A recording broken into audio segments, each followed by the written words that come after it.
Good afternoon, everyone. Melissa here.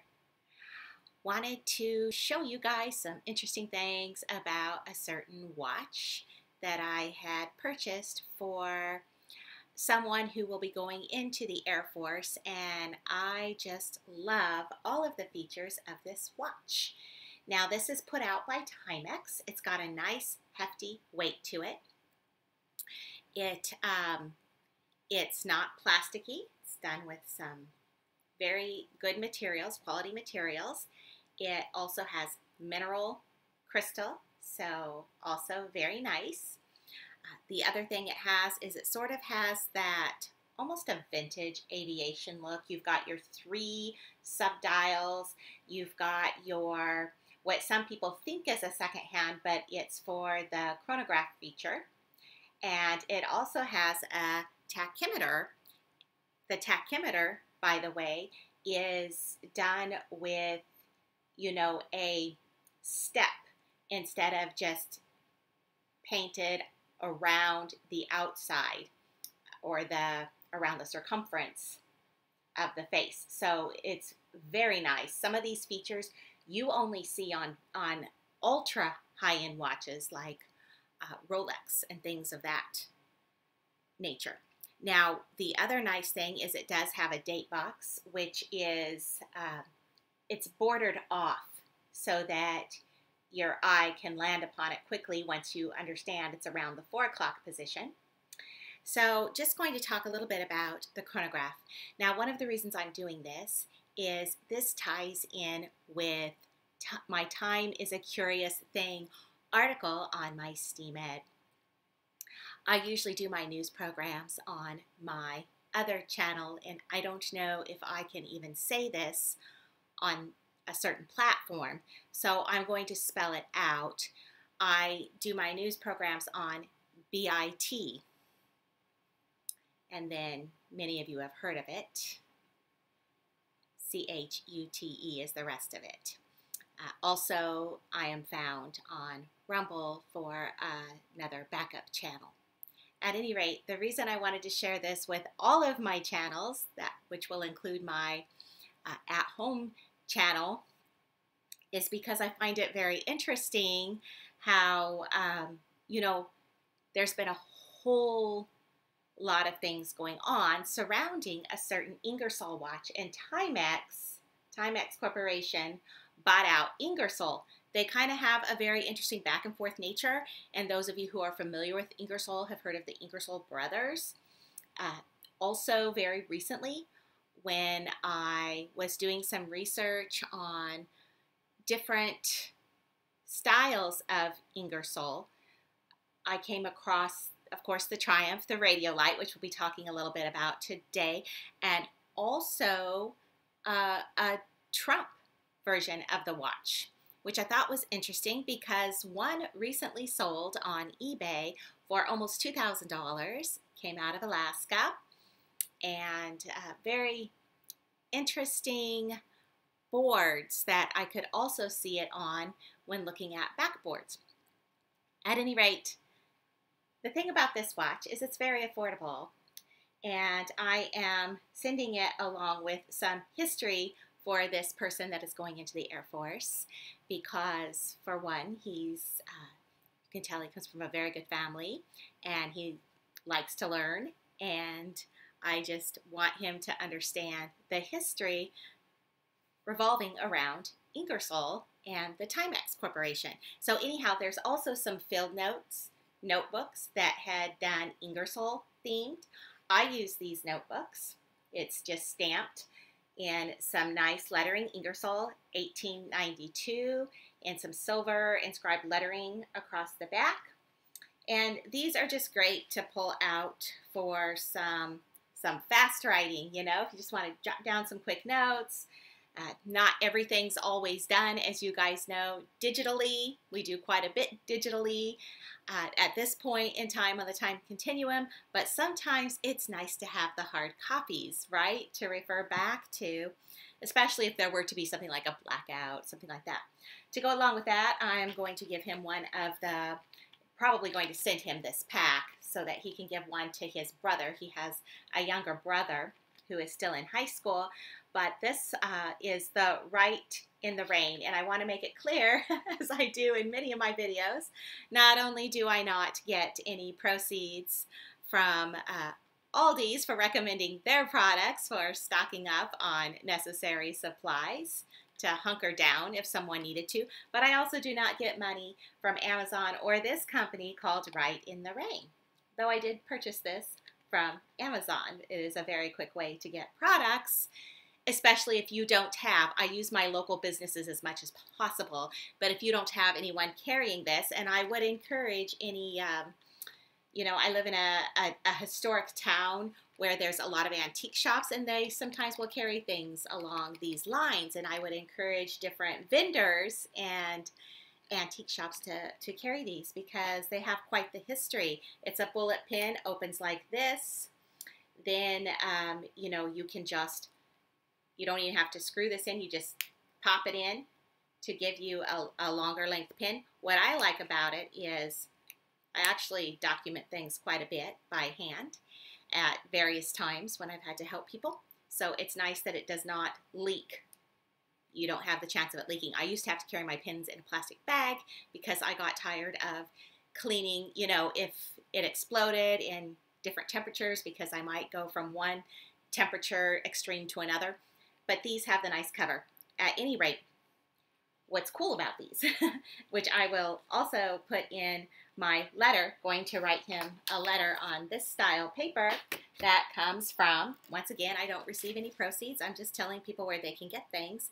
This actually got at Hobby Lobby, but the original company is American Document Company that comes out of Gettysburg, Pennsylvania. So that's cool that they stock this at Hobby Lobby. You can pick it up for about $6.49 for several sheets, 20 sheets right there. And they no longer can do their coupon that they used to do, but they do put different products at, you know, 50% weekly. So just keep up with that if you're a bargain shopper like I am. I don't know. Some of the brands don't ever go on sale. This one may not ever go on sale. But it is at least under 10, and it's nice because I won't be sending this person a card or anything. Instead, it will be a personalized letter. I really love the personalized touch. What's interesting about these Rite in the Rain is, of course, they're pressurized and the ink holds up in the rain. And you can also get specialty paper if you're worried about the paper. But because I wanted the Ingersoll branded and the notebook, I also got him a leather case to put this in that's very easy to put this in and to slip the pin in. But the Rite is Rain. Basically what happened was Fisher, who developed a very good pressurized pen that will write under many conditions, including developing one for the space program. Back in the day, the Russians joked with him. It was Fisher that they partnered with. They joked with the astronauts from the United States because they said, we solved this problem of trying to write in space with a pencil. So I just thought that was great because it's so common sense, right? You have to have a couple on hand in case your lead breaks, or, you know, your own way of, you know, maybe have a good pocket knife, small one that you can flip open and get that pencil sharp again. Okay, so back to the watch. What's interesting about this watch and other chronograph watches, sometimes when you go on Amazon or other sites, you will see these reviews where people are like, oh, it looks like such a nice watch, but the chronograph is broken. No, it's probably not. You just have to know how to recalibrate it. So I'm going to go over some of those steps. As a matter of fact, I'll drop this link into my description box on the video on each platform once I get them uploaded to each one. And this will be in the replies of Time is a Curious Thing. And I'll tell you, there are many great source links in here from some great places that are very interesting. So if you are somebody who loves to learn and see true history, give it a go. Include some scientific information on the glow hands that the Ingersoll brothers did. at any rate, back to the chronograph. This is in the replies, like I said. So for this watch, I'll just go over these very briefly. I'll stick to this so that we can get through all of these instructions. And it's not long. It's just that this could be a reference guide if someone forgets or gets lost. So middle button or crown you pull out once. As you turn, your hand moves, but this is not to set the watch. So in other words, you know that on the crown of your watch, you'll have one pull, like the first pull, then the second pull, okay? So what's nice on this watch is, you know, on some of them, the crown seems kind of loose and wobbly. This is nice and tight. So first pull will move that hour hand. See there? I hope you guys can see this. So just the hour, you can't see this other hand moving at all, right? That's because it's jumping the date, and you can jump that date forwards or backwards. When I set the date on this, it was quicker for me to get to the number I needed by going backwards. So that's nice. You don't always see that on watches. You don't always see this hour hand able to move independently. So that's usually on very, very elite and expensive, more expensive watches. And this is a very reasonable watch if you go look it up on Amazon. So very doable. Now, the way that you run the chronograph is, of course, it's this top pull, crown in, by the way, to run that chronograph. Just your watch is already running, so crown is not out at all, but it's that top push button. And these push buttons, because this does have water resistance up to 100 meter, they're solid also. So that's so you got to give them a push, which is good. That means you're working with a solid piece here. So you push it once and it starts going. You can also do that if you're using the tachymeter, where you push it and stop it when the vehicle that you're measuring has gone either 1 kilometer or 1 mile, and then you can get your reading for your distance. Okay, now, I'm sorry, for your time. Did I say distance? The distance is your 1 kilometer or mile, and then you can get your speed. So once you stop that with your chronograph hand, which looks just like the second hand, and the other nice thing is they gave it a little tail fin and they popped it out with some orange, which matches the hand on this third subdial, which is the second's hand. So instead of this chronograph hand being the second hand, it's your subdial, which is nice. Okay, so now you see that. So the way you reset it is this bottom button. So you just give it a push, and then you'll watch it make a sweep motion right back to the 12 position. Okay, so pretty cool, right?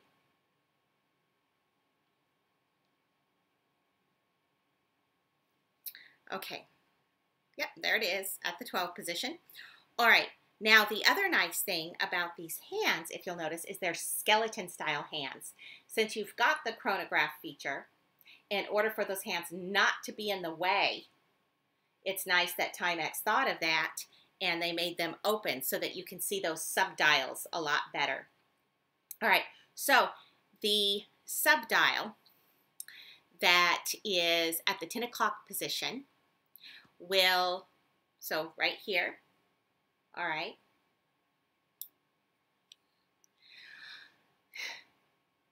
this one you can adjust by pulling the crown out also to the first position. Then you hit the push button repeatedly to advance to 30. So I'm going to take mine out. It's the bottom push button. I should put that in the notes so that people know, but honestly, y'all are smart. Those who don't know how to work these yet would figure it out. Oh, well, that's not working. We'll try the bottom one. Give that a go. So yeah, you just push it all the way around until it gets back to your 30 to reset it. Clearly, you don't have to do this all the time. I'm just showing you guys. So yeah, it's a repeated push.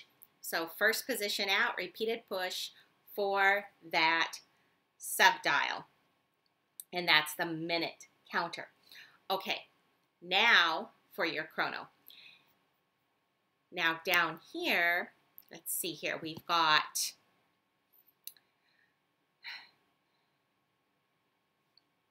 I already went over that with you to recalibrate. Oh, to recalibrate the chronograph hand. All right, so here's what you really need to know if you are one of the people that gets the watch or a chronograph watch and think it's broken because it's not straight up on the 60 or the 12 position. Okay, for this watch, it's showing the 60, but the 12 position. Pull crown out fully. What I'm going to do is I'm just going to, show you. Pull crown out fully, so that means all the way to the second position. You get the 1 and then the 2 feel of it. 1, 2. So all the way out. Then it says to then push the top button until it reaches the 12. So I'm going to go ahead and show you, even though mine is set properly.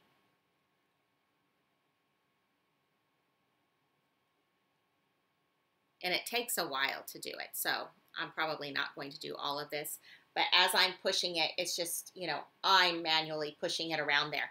That will help you draw it all the way back to that 12 o'clock position.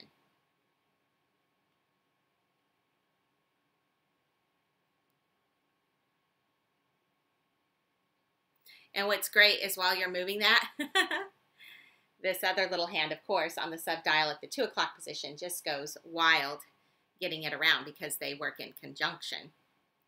But it just goes mad and wild. Now, the other nice thing about this watch is because it's the chronograph and that large hand that goes around for the chronograph is not always running, only runs when you start the chronograph or when you start the hand. There is movement continuously on this watch because of that little second hand on this subdial. All right, well, I won't waste your time. I got it down to the 30, so you can see me manually moving it. It does take a little bit of time, but once you get it back up, you can have it set so that whenever you need to reset your chronograph after you have used it to time something, then you can have it always set right back to where it's on that 12 position, which is where you want it. All right. So basically with this watch, you also have the nice leather band. It's not too hard, not too soft, and it's got this nice khaki stitching.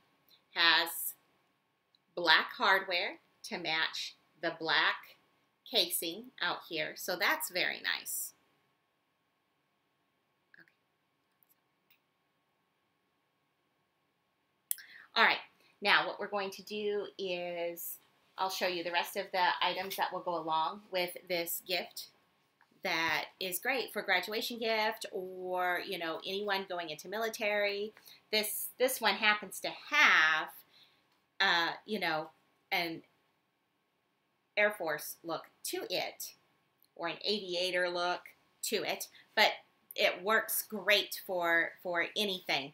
Now, what's nice is I printed off some of the paraphernalia or ephemera that would have been launched in the day of the Radiolite watches when Ingersoll owned the company. And now, of course, Ingersoll still exists, but Timex, this is a Timex, is who owns Ingersoll. So they are the ones that are putting out the Ingersoll watches that are modern day.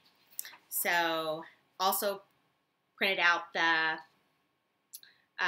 information on the wristwatches that were put out at this time and how they had the self-luminous dials, which, by the way, this one does have glow-in-the-dark dials. They are not the radium salts hands that were painted on back in the early 1900s.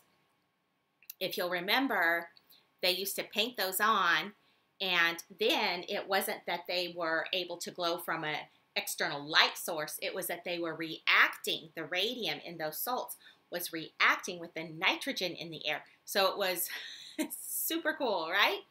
Now these have the glow in dark, so you'll want to hold them under a light source, just like you do with some compasses that I make, where the compasses will glow in the dark, but the cardinal letters on the compasses must have an external light source placed upon them, or it must be placed under it for a few minutes, all right?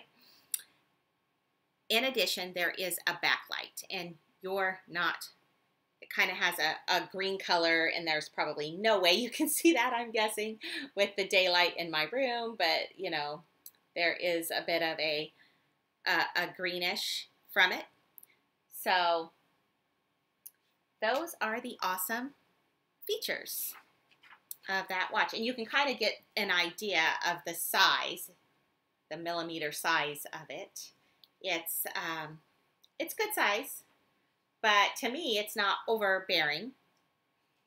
I mean, it's made more for men, and I do have a small wrist, but honestly, I would wear this thing. I love it. I just think it's awesome, as you can see.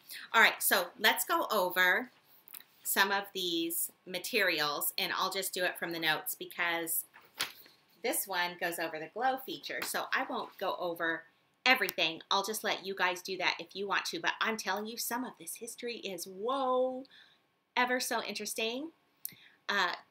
Time is a curious thing. During World War II, jewel bearings were one of the products restricted by the United States government War Production Board as critical to the war effort.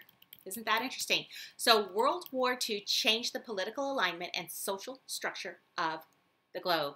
The United Nations was established to foster international cooperation and prevent future conflicts. Did it? Or did it become a far more powerful and controlling entity? No, you decide. It is interesting how World War I ended on the 11th day of the 11th month at the 11th hour, isn't it? Have you guys noticed, I don't know if this has happened to you, sometimes people see a lot of different numbers, but for me, the past few years, I see, and I hear about them on the news too, just like the Uvalde shooting happened in room 111, and there were 11 students in that classroom that they said were killed. So I see a lot of these 111s, and then of course with President John F. Kennedy, sorry, there's like a hair, I feel like pausing this so I can, because it's annoying. And I tried to sweep my bangs more out of the way today. Anyhow, so John F. Kennedy, if you'll remember, he came up with Executive Order 11110, and that had to do with taking the United States back to, a silver standard. So it's just very interesting how these numbers keep showing up, and they always remind me of World War I, is why I'm saying that. But I see them in other places where these 11s come up. Like I saw this 11 also pop up when looking at the geomagnetic storms, and the fact that the AuroraBorealis was over many of the states. You could see them in many of these states. Including states that you wouldn't normally expect, and it maps them all out here on this site that's called National Oceanic and Atmospheric Administration. But when I was reading this and some of the articles associated, I saw another 11. I believe I put this on my site also. Yeah, right here. So you can always check that out if you follow me on Facebook. But there was some interesting stuff. I'm talking about 11, and it says 11 previous comments. Okay. Anyhow, yeah, synchronicity. All right, so let's go back here. Anyhow, I just think that's interesting about the jewel bearings and the war effort. So let's go over here to Ingersoll, like I promised. So down here we have this along another wavelength in keeping time. Consider Ingersoll watches. Ingersoll was set up by two brothers, Robert and Charles, in 1882, which is interesting because there was another Ingersoll, but I'll get to that in a minute, and he lived during the same period. And I only mention this because it coincides with Timex that created this watch bought out Ingersoll, and they actually had a back and forth relationship. It's very interesting, and they were Timex themselves was part of a war effort, and there's some interesting history involving them. So it took the Ingersoll siblings a little bit of time to work out exactly what they wanted to sell, but eventually landed on retailing pocket watches at an affordable price. By 1896, they introduced the cheapest watch available on the market, the Yankee or dollar watch, which, as you may have worked out, cost $1. A few years later, they set up shop in Britain under a subsidiary company and began selling the Crown pocket watch for a similarly affordable 5 shillings. Now, if you do research about certain items, especially historic items, then you will find many of these watches that are being sold on eBay now under the Ingersoll name are also coming from over in the UK. And they have some very neat offerings. Some of them they've already balanced and cleaned, and then you can get all sorts of information by doing that also. But these well-produced watches flew off the shelves by the mid-1910s. Ingersoll added an innovation to their range: the Radiolite glow-in-the-dark dials, and hands made from a paint utilizing radium salts. That radium glowed in the dark had first been shown by the Curies in the late 1890s. Remember Madame Curie? And it was soon realized that if you added something sticky to the salts, you could turn it into paint. How exciting, right? So at first, it wasn't understood how radium salts glowed, but it was later confirmed that the radiation emanating from the salts agitated the nitrogen, which is naturally present in the air. This vibration causes a buzz of energy, which is perceptible as a very faint shimmer of light. Now see, I have been looking for, and I see them on eBay at times, one of those Radiolite watches, but I'm looking for a very specific kind just to test it out really, and to, you know, mess with some of them you can try to fix, but you have to be very careful with some of the inner workings of the gears and the balance feature, but that's for another time.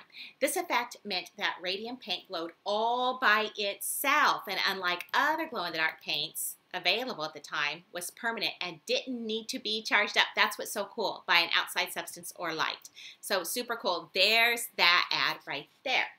So an advert with a poem from 1917 explains in rhyme how useful Radiolite watches could be.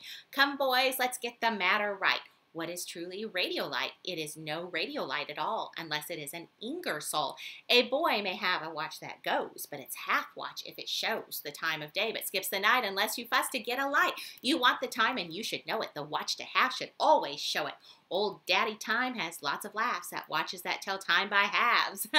The Radiolite the Ingersoll make is always brightly wide awake. It shines at night, it never sleeps, as faithful watch and time to keeps.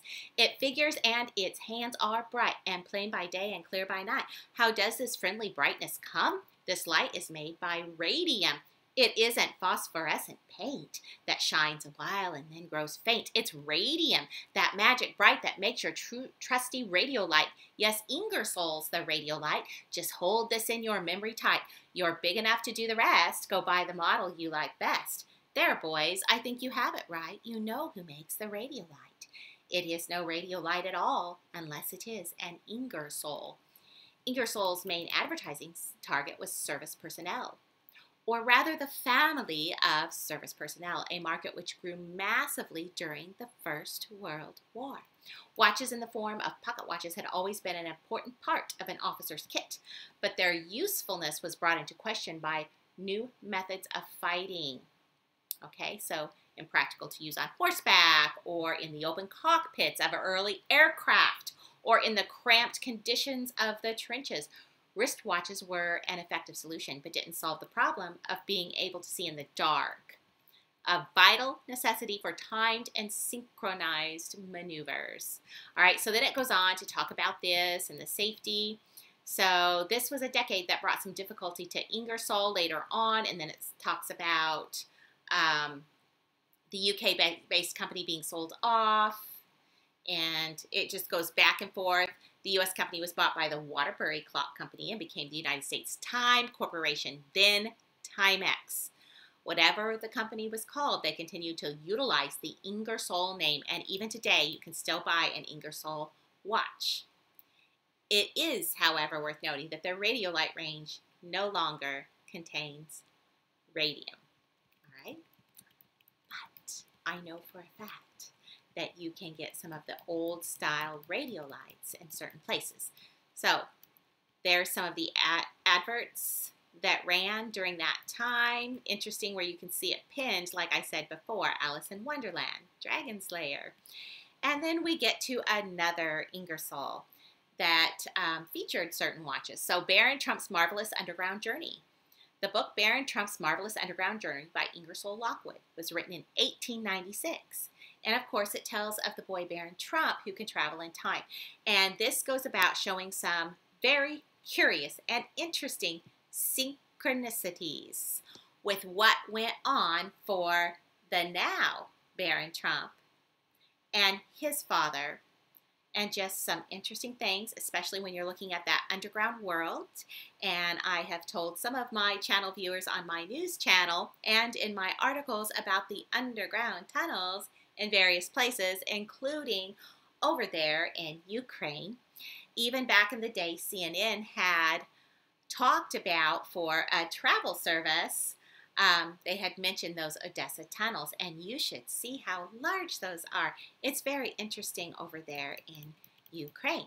Now, here's what the book looks like. Interesting tidbit about this. I went into my local Barnes & Noble. They were closed for a period, by the way, after this happened. And then, by and by, they told me, the workers, that they were done. They were, sending staff to other stores or what have you. But by and by, I found out that they are opening back up. So I think that is interesting. At any rate, went over there during the height of, people having some troubles. We'll just say it like that because I'm putting this on another channel. And offered to wait outside because I have asthma, so I can't wear things over my face. And I was just being gracious. They didn't absolutely tell me to leave, but I could see that they were, they couldn't handle, even though you were allowed to take the thing off if you had a coffee or food, and if you were sitting, if you got down, like, not standing, but if you got down. So I considered like carrying a chair with me so that anytime someone had a fit, I could just, you'd need, of course, a portable table, right? So that you could like whip that out and then, be like, it's okay, I've got my chair and my table. I'm in the bubble now, so you don't have to panic. But no, I'm totally kidding. I would not do that to them. I did offer to be gracious to wait outside, but I requested this book. And do you know, they did not have it. And the manager that was helping me, he stayed polite to me, even though he had been, almost a heart attack from seeing my bare face. It was quite a shock to him. So I just offered nicely to go outside. And then when he was saying, okay, I'll look this up for you and come tell you, he came back, and you could tell he said, well, I have never heard of this. And then he was he was looking at all the different titles and everything that was involved. And so we talked a little bit about it, and then he could order it in stock for me, but the fastest was to get it online, was his take. So anyhow, The Last President is very interesting. 1900, The Last President. And you guys have probably, you've been around the block, you've probably heard about this stuff. And no matter what you believe on it, the synchronicities are quite interesting. So the book, The Last President, written in 1900, the second book of Ingersoll Lockwood. In it, Trump becomes president of the United States. The book begins with Trump's election as president. Everyone thinks that he is an impassable candidate, but nevertheless, he wins. It almost feels like we watched this happen not too long ago, right? Oh, here's something else. The Last President, President Trump's hotel from the book, is on Fifth Avenue. Wouldn't you know, exactly at the address where Trump Tower now stands. In the administration of President Trump, there is a man named Pence from the book. Well, you don't say. Exactly the same name as, well, not now, but when this was written, when Pence was the Vice President of the United States. The last president, 116 years after writing the book, the U.S. president becomes Donald Trump. So 116 equals 119. So anyhow, it's very interesting because there's some titled with his dog, his little dog that goes with him. It's very interesting read. Ingersoll Lockwood's Uncle Ralph. Now the writer of the book, okay, was Ingersoll Lockwood.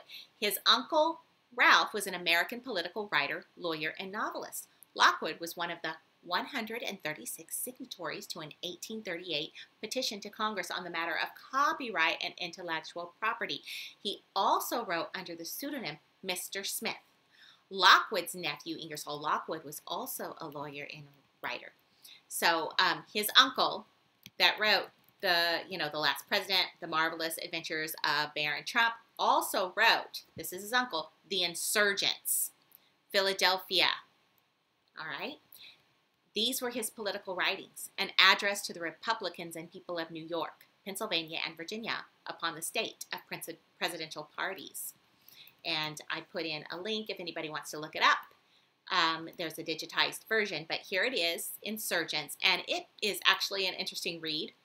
The presence of the Second Continental Congress in Philadelphia, Pennsylvania Constitution of 1776. And it talks about the insurgents who had already taken the reins of power at that time. So this just goes and shows a lot of those writings. And some of it is interesting. Like, for instance, I pulled out this.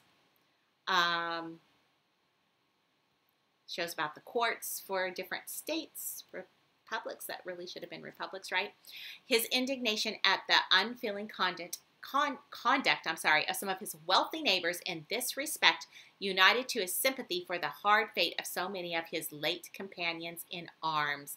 But the colonel had always admired that saying of General Lee's, that prudence was a rascally virtue, and he never admitted it into his counsels. So an interesting read, just some of the things that come up. All right.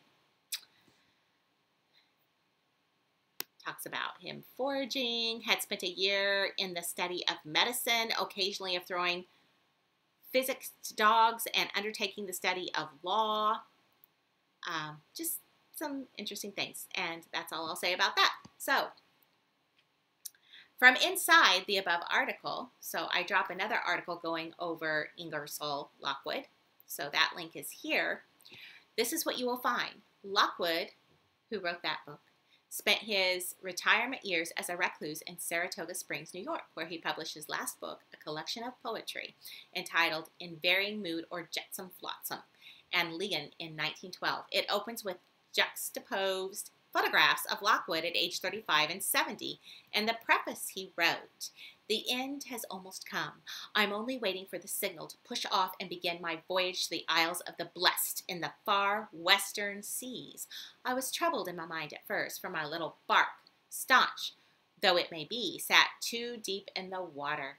It was overladen with conceits that wouldn't be current, and merchandise that wouldn't be sellable in the Isles of the Blessed." It almost seems like he's trying to tell people that where he's going once the end comes, or where he's going if he embarks on a new journey, you can't take the treasures of this realm with you, can you? And isn't that what God tells us to? That you're supposed to be seeking eternal treasure, not treasure down here, because everything down here is at a lower frequency and vibration. It simply won't make it to a higher vibration, will it? So Lockwood died in Saratoga Springs 5 years later. In 1918, at the age of 77, he had no children or surviving relatives. All right. Then this article goes back into researchers from QTech who created a time crystal, and that's all very interesting. And I'm not going to keep you for all this. This article actually gets into just a quick reminder of, some physics and things of that nature. It talks about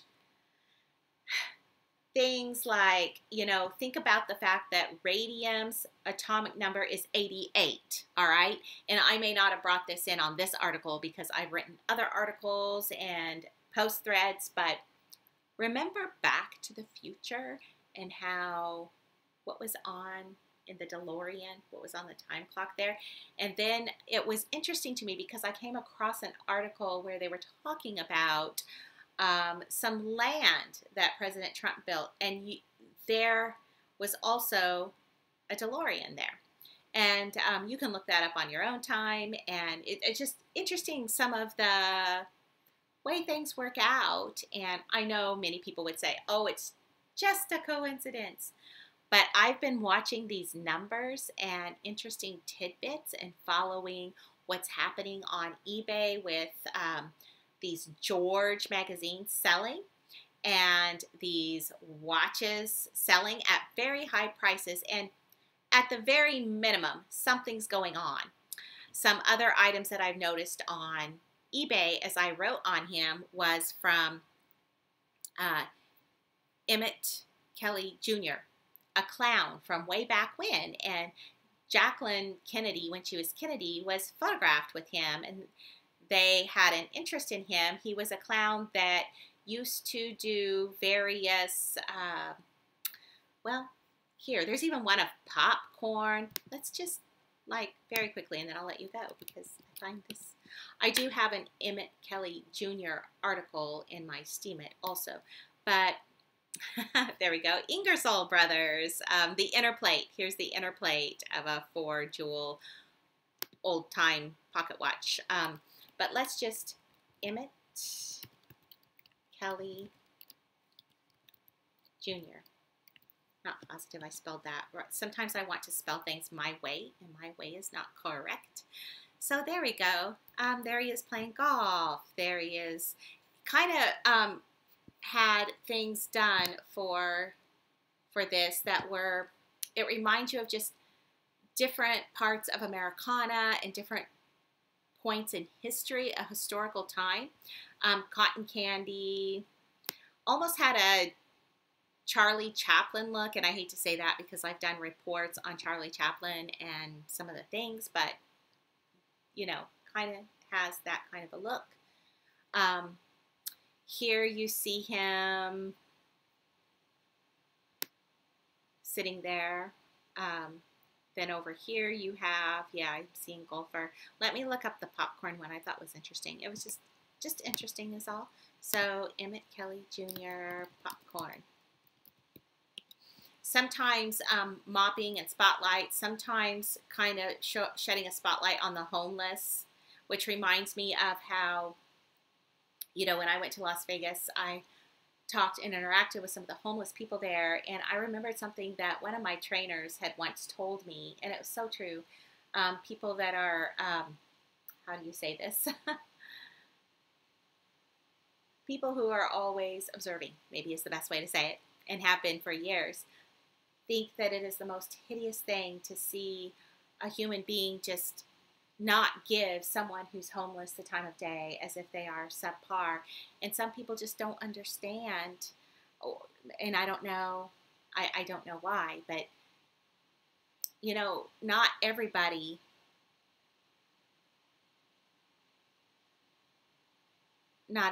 can keep themselves off the street. I mean, there are circumstances that people are just not aware about. So I just think all of that's interesting. It would take me all day to describe this, but here we go.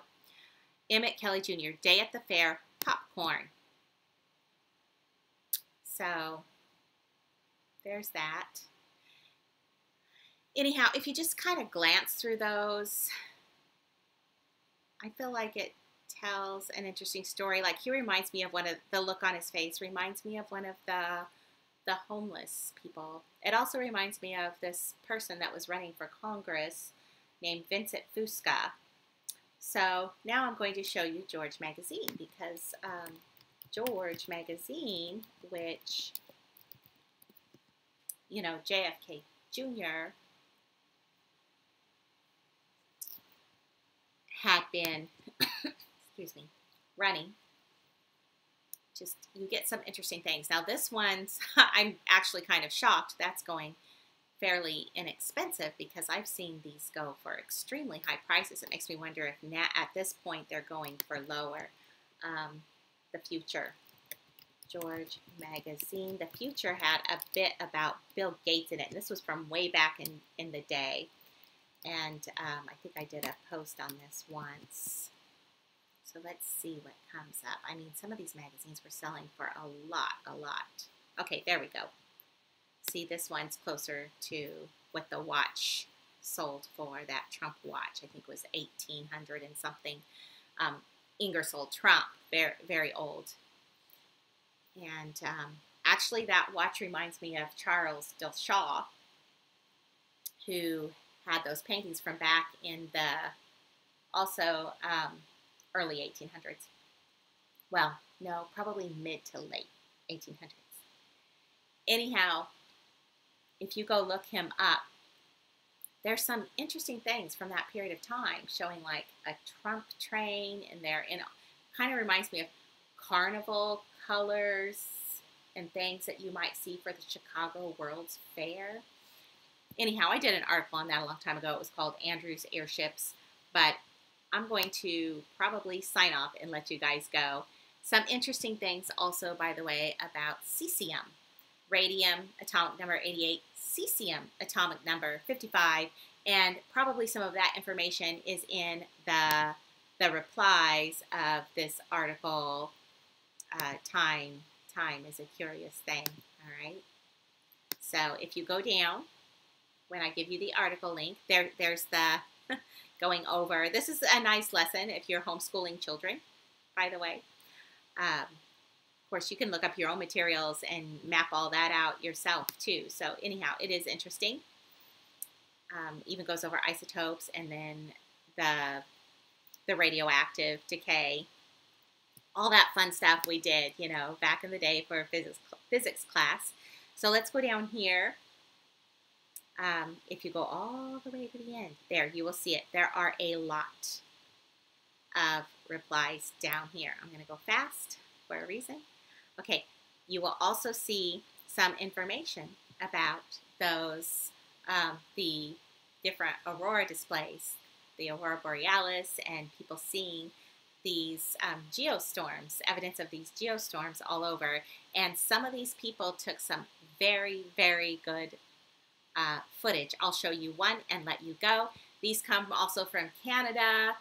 One of them was from Marshall, North Dakota. So I'll play that one and then let you guys go. It says around 2 a.m., some cool pillars dancing across the night sky and even a few meteors. So we'll see if this lets me play it. It was suspended from Twitter a long time ago for showing some information that was basically truth-telling information. So we'll see if it will let me play it.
Actually, I won't need to. It's in that link I'm giving you.